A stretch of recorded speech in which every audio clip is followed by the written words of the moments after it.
we'll just first start off setting context, right? What integrated marketing experience mean, how it is different from traditional, how marketing used to be done, and what are the key changes influencing this, right? So yeah, Russell, I would first want to understand from you in terms of... Hello. Yeah, this works. Yeah, it works. I think traditionally you would kind of have a fragmented approach, right? And this would be either because you have different teams looking at different channels. There might also be another complexity. This could be one channel outperforms the other. There could be brands that sell brilliantly on affiliate channels. And maybe they say, okay, social channels is something we don't really need to look at, right? Also, if you think about it, we wouldn't really measure and track every channel, right? So that creates a blind spot. And because of a blind spot, you can't really personalize things. So this is the traditional thought process, right? When you talk about integrated communications or a marketing experience, which is perhaps more customer-centric, I think capturing enough amount of data and personalizing it for the end user, that's the promise that IMX brings in. Understood.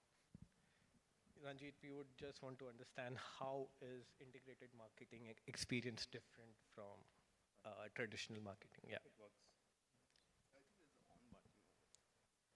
Hi. Okay.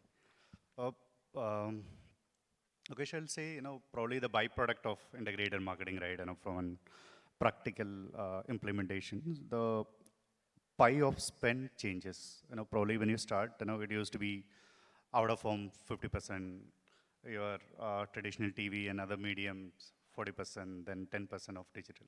The 10% of digital has moved into, for us at least in our use case, it has moved from an 10% to somewhere about 70-75%. That is a byproduct of the integrated marketing communication. In terms of for us, the goal never changed, right? The marketing goal or the product goal is to fill more seats on before it departs. So that never changes. The goal remains same.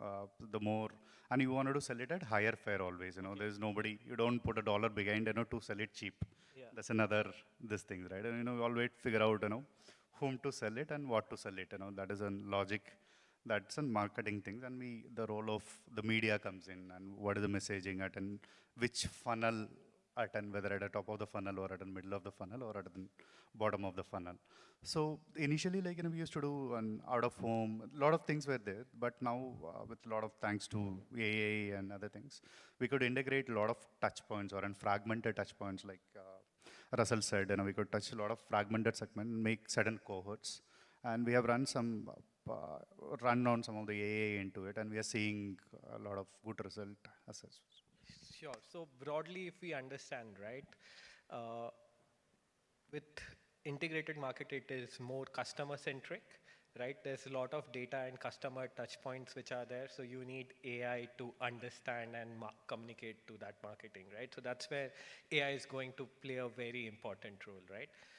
We'll then now come to the second question, right? And just to understand, how do you see AI's role in IMX, right? And though we have spoke about it in some bit, but if you could just elaborate a bit more, Russell, yeah.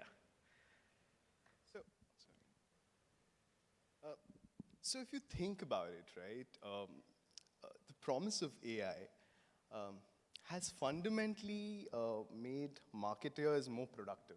Okay. Right? So what does that mean? That means that there's quite a lot of time at hand, right? And more problems to solve.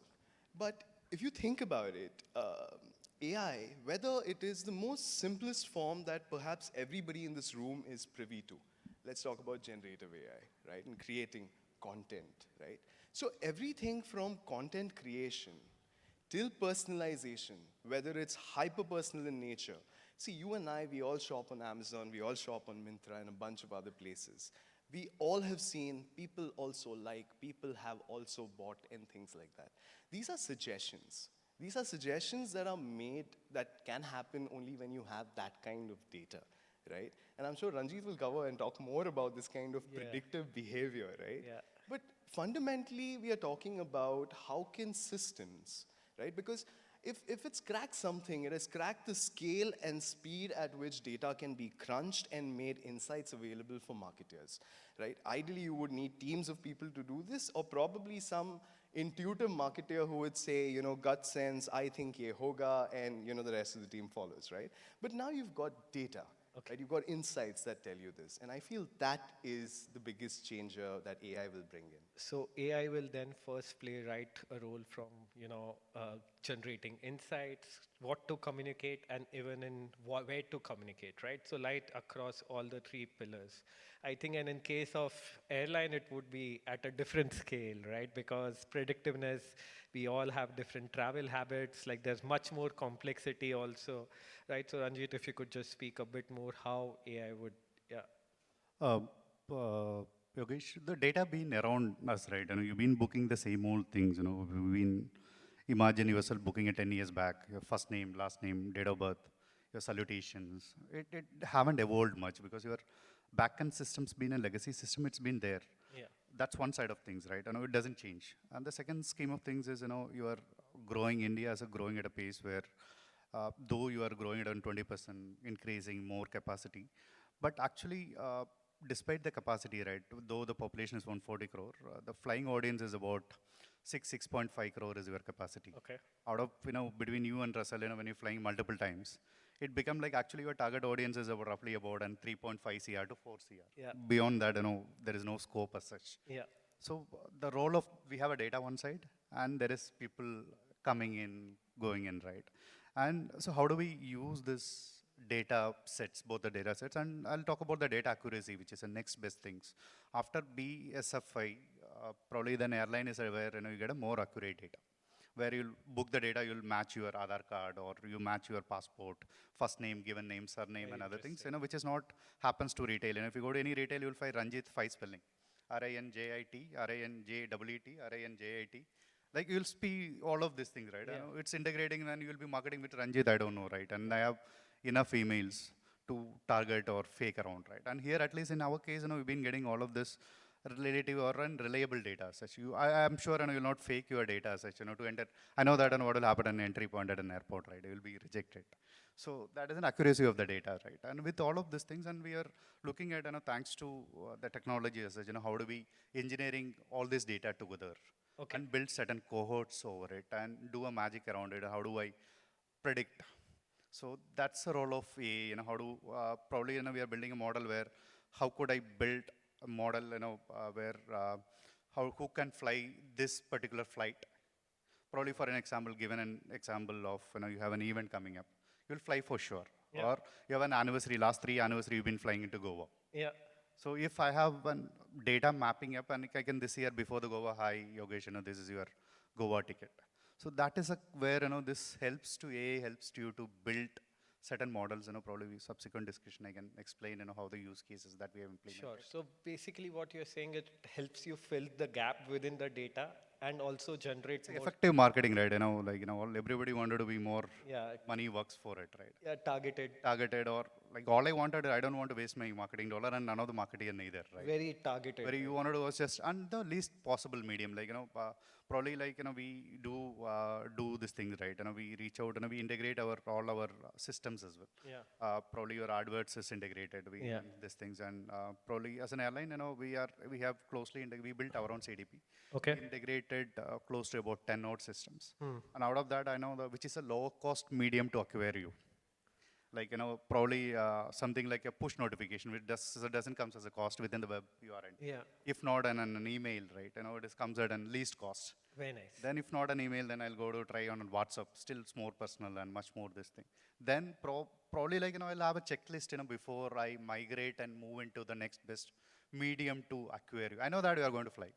It's all about finding that right medium, and we have also these things, right? There's for example, you may be searching in a potential remarketing audience in one of the platform, but you could have been converted to another. Like for example, you could have been searched on website, Yeah. Bangalore, Goa. Then you will be potential remarketing audience, but you could have been converted and booked on Make My Trip. Yeah.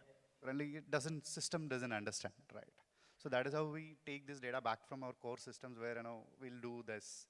Okay, whether he booked on any other system, so that potentially I don't waste my marketing dollar in remarketing, at least from us, you might see in a lot of other airlines and other things, at least from our case, you'll not get a remarketing. And there's no point investing $1 because you're already in converted. True. So you're saying it first helps you get the right target, fill in the data gaps there, and get to the right targeting. It helps you select the right channels. There you are also getting into first into own channels and then through paid channels, probably if required, right? Email, SMS, own channels. So very interesting, right? And I'll top it up with one more things, right? yeah, Probably it also helps you to predict what kind of segment that you are in, right? okay, Should I give an offer or should I not give an offer? very nice. Probably like you are a regular booker and you are willing to you are so rich you can buy yourself an 14A 1A seat Yeah. for 1500 rupees. Yeah, You are already paid in the past history. yeah, Then I don't need to give an offer to you. yeah, Where Russell is kind of he been coming and searching every time he selects and doesn't convert. yeah. वो सिर्फ देखते जा रहा है he's Ah. just scrolling like rather I'll pump it up with 10%, 20%, 30%. I'll make him a progressive attempt with him that at least making here I have a potential audience of 1500 rupees. Yeah. Here I have a potential he's a 0 rupees audience, right? All I need to convert if I pays him at least $10, it's good for me rather than assigning a free seats, rather than assigning or making him pay at about $100 or $200. That's what we are working on. How do we increase your? So that's the beauty of the data that we are in. Interesting. So you're even going one step further and understanding what offer to give, right? Yeah. Okay. So now let's just move to the next part of it. If you could just talk about it in terms of some of the insights and use case which have, you have understood using data IMX and how you have actually implemented that in your communication, right? I think from a health tech point of view, it is quite tricky, right? Right from different stages to the customer journey, you have to also deal with health authorities. There's so many things which you need to. So if you could just explain across different customer phases how AI is playing a different role and get into some specific use cases. Good. So, Ranjith spoke about relevance of messaging and relevance of incentives, which is, I think it's a sweet spot, right? When it comes to health, there are certain guardrails. Like, let me give you an example. We've got a product which is called My Tattva. That is a digital therapeutic. For those of you who don't know what a digital therapeutic is, you've got digital health, and a subset of that is digital therapeutics. Fundamentally, it needs to be clinically validated, right? Now, think about this use case.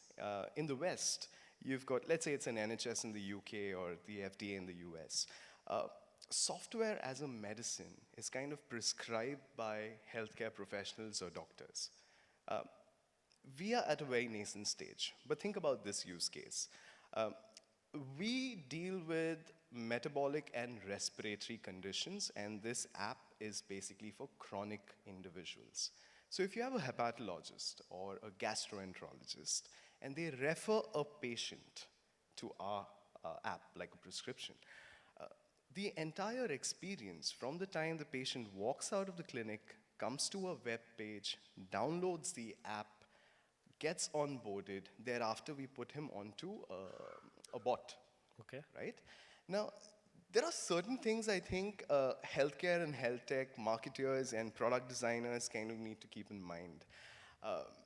See, I think there's a certain degree of mistrust as well. Health tech, or in fact, nothing can replace what the doctor or the healthcare professional really stands for or the value that they add.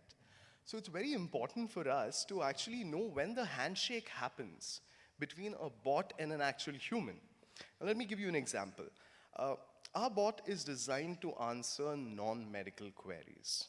And just to double click on that one, the reason, when you and I have a flu, we visit a doctor at least once or twice. But it's very weird when somebody is in a chronic condition, take arthritis, take diabetes, they would see a doctor perhaps once in a year. And we've got these fallacies, that says, I know what the doctor's going to tell me, I know what he's going to prescribe, I know all of that. Now, the user who perhaps needs more attention, a chronic user, comes to the bot and can talk about deciphering their reports, their lab tests. The bot can do that for them. They could talk about diet, lifestyle changes, all of that. But as soon as it becomes a medical query, it gets routed to a doctor. Okay. So you kind of have to be very cognizant while you could create a personalized journey centric in nature to the values that we want to uphold as a brand or our mission. But you kind of need to even be cognizant that at what point do you get the human in, right? Okay. So I think this is one such use case which I think kind of, you know, talks about the IMX story and also about where the handshake happens. Interesting. So it's very important for us to understand then that where human steps in, right? Before, right? At least in health tech, it is very, very important. Absolutely. Right? You can have it at diagnosis maybe or understanding, but once it gets into prescription and proper medical, you probably need to then, get a human in, You right? need somebody who has an MBBS, and that's not a bot. And then making sure that there's handshake between both of those so that there's personalization and everything. Very interesting. Ranjit, yes, in travel, what kind of use cases, what kind of customer understanding, and what kind of models have you developed? Uh, while case, couple of use cases, I'm just thinking, what is a use case that I share it. So one use case that we can talk about was something on this thing, right? Marketing things, once you start getting the message, today's customer is much more evolved, right? Yeah. Instead of, calling a call center or other this thing, people go to social, Yeah. saying that, my flight is cancelled for 2 hours, Yeah. take a video, put it across, Yeah. or call up somewhere, or doing something or other thing, and customers are very differentiated, right? Or call up call center. And there is a marketing department, all of us, who doesn't know, what has happened around the airport, we are sitting in office, it'll be triggering an email, okay, what about a vacation to Goa, right? So this is look at the psychology of the customer where is having going through flight cancellations or a change in other things. So what we have done is probably it's a system integration between any delays or any cancellation, any social comments. You do an identity resolution, map it back to your marketing communication, Okay. and you filter out or you suppress this thing, suppress from the marketing communication of anybody who has such a disruptions. So that helps you to, instead of, like I told, tying back to my own target audience, we don't have a luxury of, creating 140 crores. Still, TG, we are talking about 3.5 to 4 CR, Yeah. and I can't afford to lose an audience. Yeah. So you suppress out them, probably reach out to same audience after 30 days, and saying that, hi, here is your 500 rupees voucher. We understand you had a bad experience, but why don't you give a chance again to feed it again, or give us, this is your, why don't you have a meal, why don't you have a fruit platter, being healthy and all of these stuff. You touch back. And same use case, same, like probably you had a bad experience at check-in. How do I tie back and send this data back into crew operation where you are flying between Delhi, Bangalore, which is 3 hours flight. After serving a meal, crew is mostly free, you might see, and crew can have a conversation with the guy and understand what is in. It's all about, people want an, platform to vend out to an airline. Otherwise, it's very, people think, it's very difficult to reach. So you break that, probably what we have done is, you can map as a crew level, you can map, who's sitting in 1A, what is done over Google Browse, and what is his platform, and what is his CLTVs, whether should I have a conversation. So you should have, prioritizing this 4, 5, this thing. And this is one of the use cases which we have built, how to nugget this thing. And on an NPS side, however, for example, if we haven't, we follow active NPS as well. If your ratings are 9, 10, or you are better users, how do I bring back to my app rating as such? Or how to, like otherwise, you need to go find out and all of negative things, right? These guys are good experience with the brand, and probably like, our app is about an 4, 4.5 and 4.9. And that is how, you use this data back into your marketing KPIs, right? So this is very interesting, right? We all get bugged by, the communications by airlines, right? And that's a good understanding, right? But then they are now using AI to actually suppress that particular audience, not target any marketing communications, right? Very interesting, right? It just, when you think of it, right, it is the most simplest use case and most integrated marketing communication, right? Nice, thank you. Now we have understood, right? We have talked about a lot of interesting use cases. What are the challenges you faced? Right, Ranjit, I would first start, yeah, because quite fresh, right? Because I understand there will be a lot of systems. What are the different challenges, right? Because there's operational systems, there's so many different systems. So how did you overcome some of those challenges also, if you could talk about that? See, for us in the airline use case, it's different systems, right? If you look at the customer journey, generally it starts from, I think, the Google, right? And you'll go try search or somewhere in social, like, you go search my friend traveled, or these are the trigger point to enter into your website or your combat or your OTAs or a common platform. These are your trigger points to enter there. And subsequently, what you do is, then we create, your IDs, right? And by the time you come into website or through Tata News and other things, you have started your device and other thing. We started capturing this. This become like multiple systems. Then you call up call center. This become like in every point, you have a different IDs. And it's all our legacy system. When you call center, it's become a Salesforce. And Salesforce create one of your cases for yourself. Or only when you come to Google website, it's Google create your own Google ID. That's another ID. Or when you go to social, or when you start booking, then you become a PNR. Like your passenger, then you have a PNR number, then you have NSK hash and other things. The problem is the getting a data accuracy. Like though you share your ID and other thing, some of the point your incomplete data. Like if I don't have all the data across same point, when you call center, you may not have the full detail of yours. Or when you go to social, I may have your first name, last name, but I may not have your phone numbers. Phone number. Probably I'll have your social ID. Then we need to find some certain fuzzy logic, or we build certain logics. How do I map it back and tie this complaint back to you, so that we understand that retention is more important, right? And that's how probably the accuracy of data is one. And second thing is the understanding or the what do you call it? The talent is we happen to work with one of the best CDPs in the world, including Bloombridge, including segments and all of this thing, and in Google, AWS and other thing. They sell most of their product, but they don't have an integrated view of connecting everything. And if you are in one legacy system, it's easy. Like for example, you call it Adobe. Yeah. Adobe, like your AEM, Target, and everything works well within Adobe. But if you go out of this, it doesn't work. So you need to, that is another, probably an integrated approach, or people to understand the problem statements, right? And everybody is looking at rather than selling their own this thing, and they don't have a capability of solving it for larger problems or a new age customer. So as I understand, one is legacy systems. Integrating legacy systems has been an issue. Data accuracy has been an issue, right? Again, and so you have created a CDP and using AI to fill in. And then the other problem which I wanted to say is, I think it's a broad questions, right? To build a CDP, it takes, or build a CDP, or so probably you need to spend a little more time in understanding this, then you can get this. Otherwise, that's another, it's an industry problem. It's not just a marketing problem. You need to have that kind of patience to get this. So long-term view. You need a long-term view if you want to actually get into and really if you can predict these things, right? We started about on COVID, like we started somewhere in this exercise somewhere in 2020, and we are talking about 2024 now. Nice. So that is how things we are starting. Probably the second use case went live, or fourth use case like last year. So you're solving it by, like persistence, right? There's a lot of persistence, there's a lot of long-term vision, there's maybe senior leadership, and that's a challenges, right? You hire, and otherwise it's need that kind of understanding over a system. Sure. Yes, Russell. So how does it differ, and what are the challenges you're facing in health?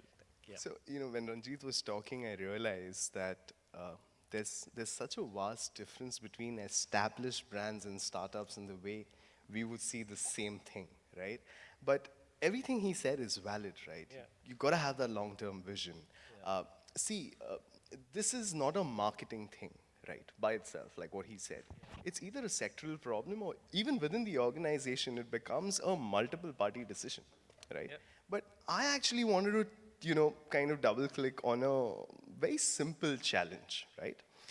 I'm sure everyone in this room is privy to, let's say, ChatGPT, Yeah. right? And think about it. Now, with everyone, right? I'm sure, like my creative teams also, Yeah. right? Everybody uses some form and format of generative AI. Yeah. See, we can't look at this beyond a tool and think about it as a crutch. Yeah. Because think about it, right? With all the noise, all the messages, like from the airport to here, in the cab, looking at my Instagram reels, there's so much, and a lot of it has started to look similar. So I think the challenge is that you kind of need to continue to exercise your right brain, right, and not give up on that, because I'm seeing that happen in the way teams work. So I think that is a challenge, right? I mean, over and above everything that Ranjit said, which is absolutely correct, I think on a personal level, I see this as a challenge. So in day-to-day, AI should not become a crutch, basically. I think use it as a tool. Use it right? as a Use tool. it as a tool. Use it to Productivity. create your own original ideas, but Add your own intelligence. add your own intelligence. Absolutely. Very nice. Thank you. Okay, we come to the last part of the, yeah. We just also want to understand what do you see future coming in, right? In integrated, what are the things, trends changing? How will some of the problems or the challenges which we have understood, how will you solve that? And maybe talk about some of the new use cases which you would be doing in future, and what are your plans around this? Yeah. Ranjit, yeah. I think it's still, going back to zeros and ones and datas, right? And how predictive that you can be, right? It's an organization challenge as well. Like I go back and every organization has one challenge of, either grow or acquire a customer at a lower cost, and nobody has an, 50-60% of marketing budget neither, right?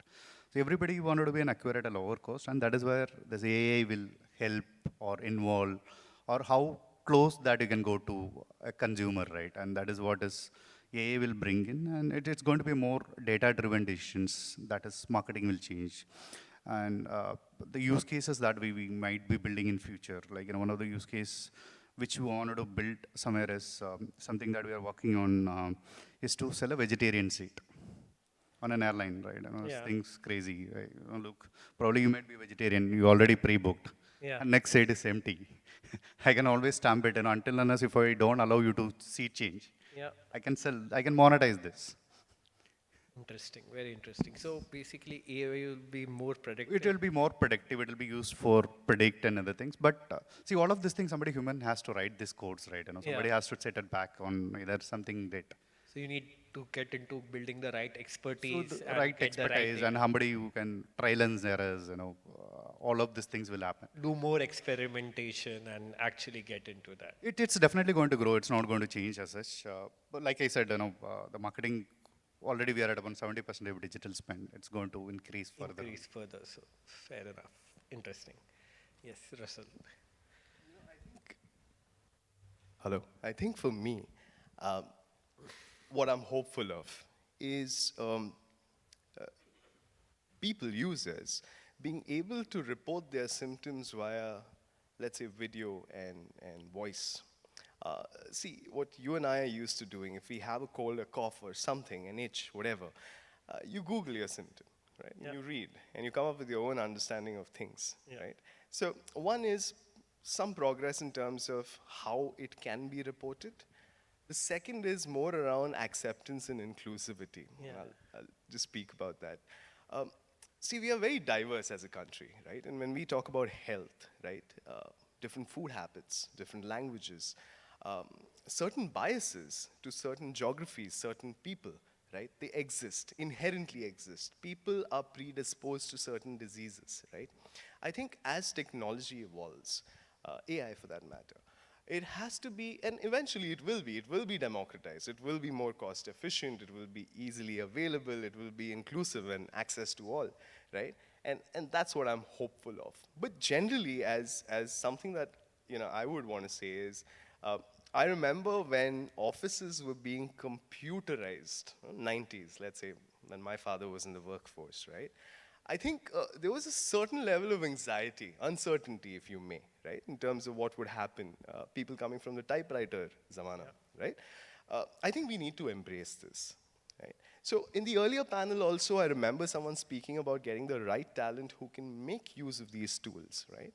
And traditionally, a lot of marketers have been very right-brained, not so left-brained, right? And now we have been, MarTech has kind of brought that in, where you have a lot of more data scientists or, that kind of folks also being part of marketing teams. So I think the right talent, people who embrace it, and people who kind of skill themselves to use this as a good tool. I think that's what the next couple of years are. At the speed of which it's going, maybe next few quarters or something is what we might see these things. So first is like just to, you need the right talent. Second is to get to, the right kind of use case, make it more inclusive, ethical, remove biases, right? That's probably what Correct. it's very important from health tech point of view. Yes. Last thing is, while you implement, see all these things, he mentioned Yeah. 3 years to implement a CDP, right? So you kind of need to have that vision as well, right? It can't be limited to everyone's understanding, oh, AI equals only this. And you kind of, see in medical, right? You've seen AI has been there before GPT, right? We had cancer detection happening, Yeah. things like that. It's just the form and format that it comes out now, which is more acceptable to us, and we say, hey, this is great. So I think you need that kind of a vision as well to stitch everything together and kind of say that this is the long haul. Got it. Thank you. Thank you. Thank you for sharing.